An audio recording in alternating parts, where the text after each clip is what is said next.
Hello everybody, Frank here again, and I am spending some time with a big white Mercury.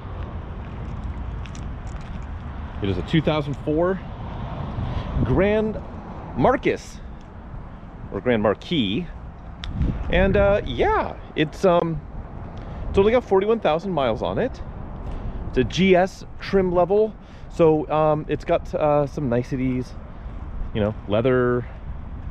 Pretty much it, but we'll poke around it. We'll check out this low mileage example while it's for sale on Cars and Bids. Full disclosure, it just finished raining here, oh, I don't know, 4 hours ago, and it's supposed to start raining again this evening. So this car got rained on all night. It's a little dusty. There's still some water on it, but all the car wash places are closed. I don't have access to water where I'm at right now. So we're just gonna have to make do. So pardon the dust is the rule of the day today.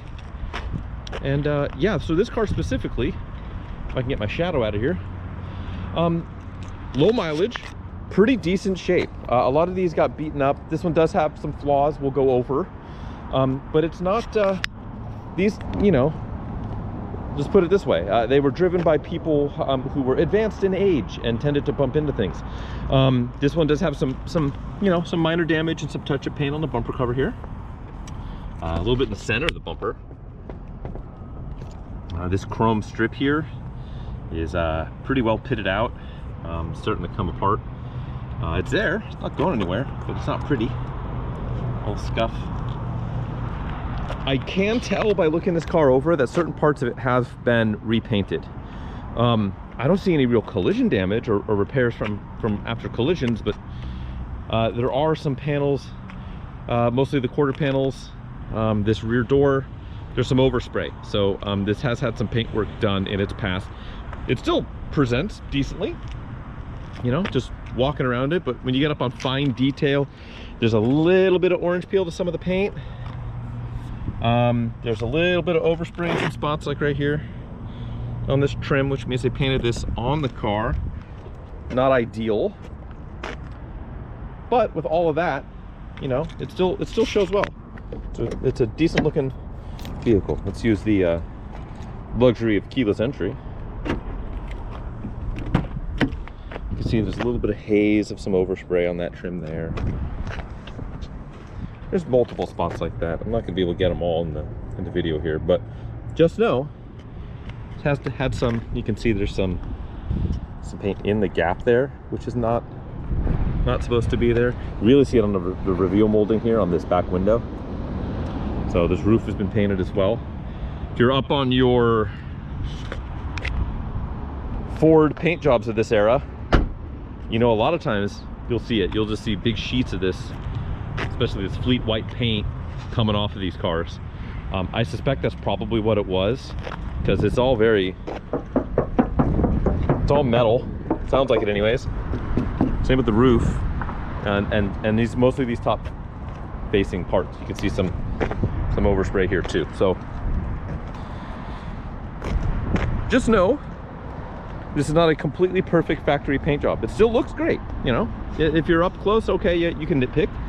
But from a distance, it's a sharp looking car for a Grand Marquis anyways. Not to throw shade on the Panther platform.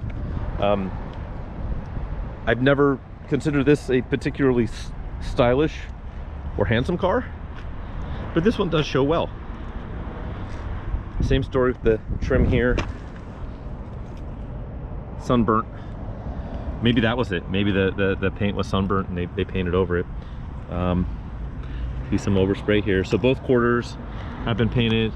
This deck lid doesn't look like it's been painted, at least not the face of it here. Both quarters for sure, the roof for sure, that right rear passenger door. This has good healthy piece of touch-up paint here. Aha, look at this. So what I was talking about with the paint peeling as a Ford OEM issue, you can see it's doing it here. So I suspect that's why a lot of this has been painted. And it's even down here chipping into this quarter panel you can see here. So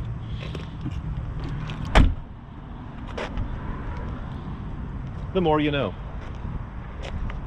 Again, still a handsome car.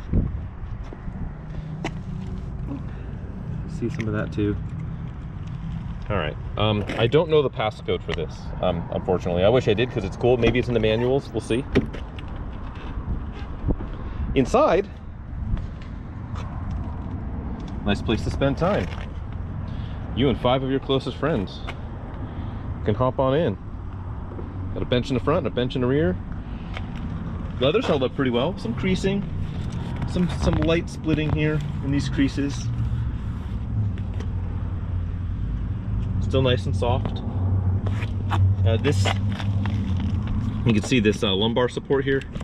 It's got a tab here. That one's broken off. So this should nestle right into there. But with that broken clip, it's not going to do it.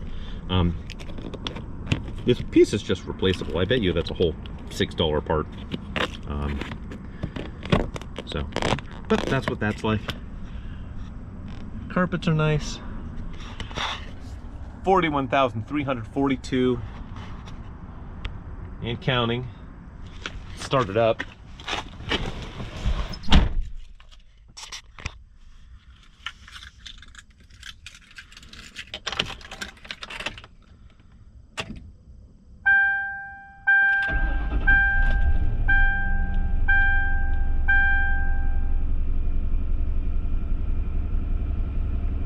.6 Ford modular V8.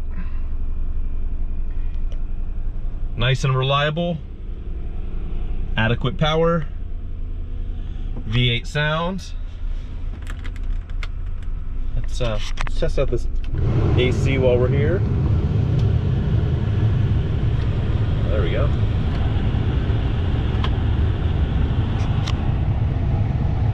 See if that will cool us down. Up if I turn it to cold. A loved one, no matter if it was a breakup with an ex or whatever. Doesn't sound like something I would listen to, but it's working. As is the AC, that's nice and cold. You know what, let's make sure it's working on all speeds.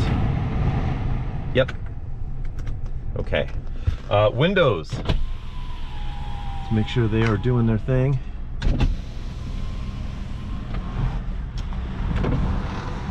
Right. They go up, they go down. They're clear. What else could you ask for? Left signal. Right signal. High beams. Turn our headlights on. Check those out on our way out. Power locks. Seat. Forward. Or backwards, forward. Up, down. Oh, we're all the way up. We're going down now. The back. That guy works. Mirrors. Yep. Yep. Let's pop the hood. The glove box. What's in here? I don't know. Manuals. And something else. Ooh, you want a comically old Garmin? Included. It's probably about from '04. We'll look through here, look at the photos. If you want to check out what's in there, photos will be on the auction. Or armrests. Not bad. Giant trunk.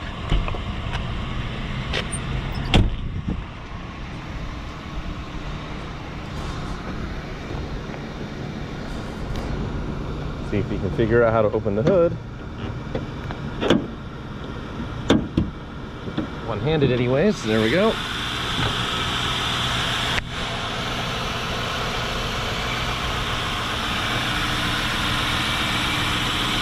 Nice and clean under here. Don't see any significant signs of any leakage. Coolant looks clean. Right on level. That's power steering over there.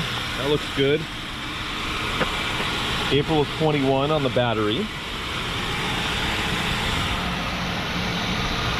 My big dumb shadow out of there.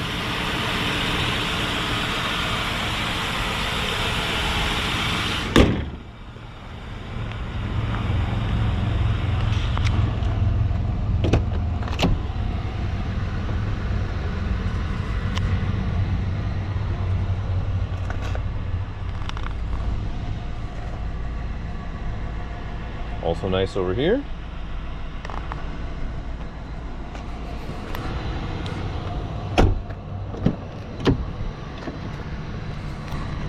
That is one thing these Panther platform cars, well, there's several things these Panther platform cars are quite good at. Holding up, I mean, these are pretty renowned for their reliability. These back seats are very nice. I don't know, they feel final. I'm not trying to be picky.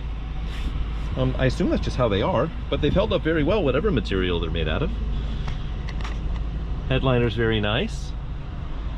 But what they are good at, these Panther platform cars, they're reliable, they're comfortable as all get out. They have a giant trunk that we'll see in a minute, but excellent body on frame, door closing noises. Here's the bottomless pit that is the trunk. This spare is normally mounted there. Not sure why it's over here. Looks like the hardware is there, at least. Maybe it's missing the bolt that holds it in and uses that to stay. Maybe not.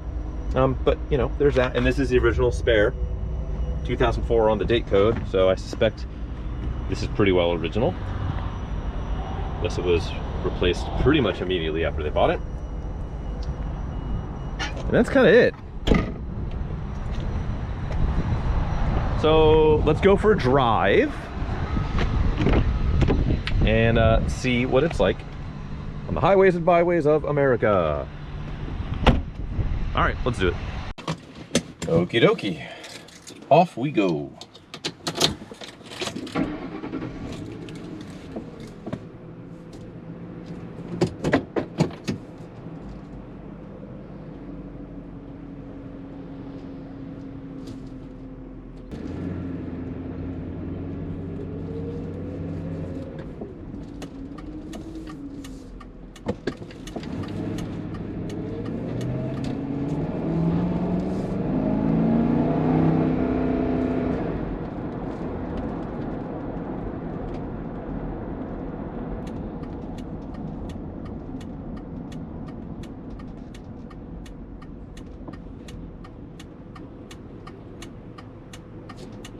So yeah, these cars are pretty notorious for sucking up miles. And so it's not super common. I've driven a whole lot of Panther platform cars that don't have a ton of miles on them, whether they're private party or livery or taxi miles, some sort of fleet use application. This one, at 41,000 miles, it feels like it. Like the texture on the steering wheel is almost convincing as far as leather. Like it's held up quite well.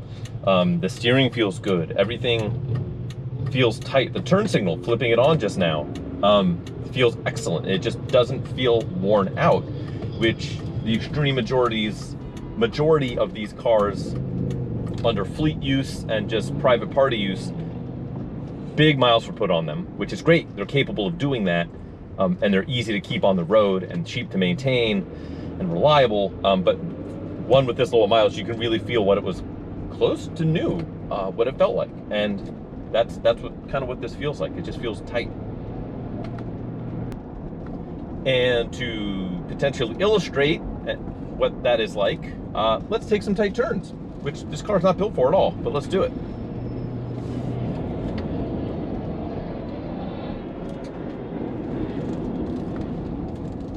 Bench seats, not good for tight turns, let me tell you.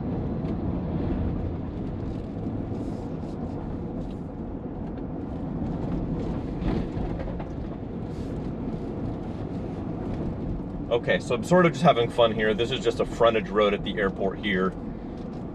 Practically closed course, let's put it that way. And I'm really not hustling this car. It's got old tires. I wouldn't want to push it even if it was on new tires, simply because it's not what this car is built for. But steering feels good, brakes feel good, just a good car.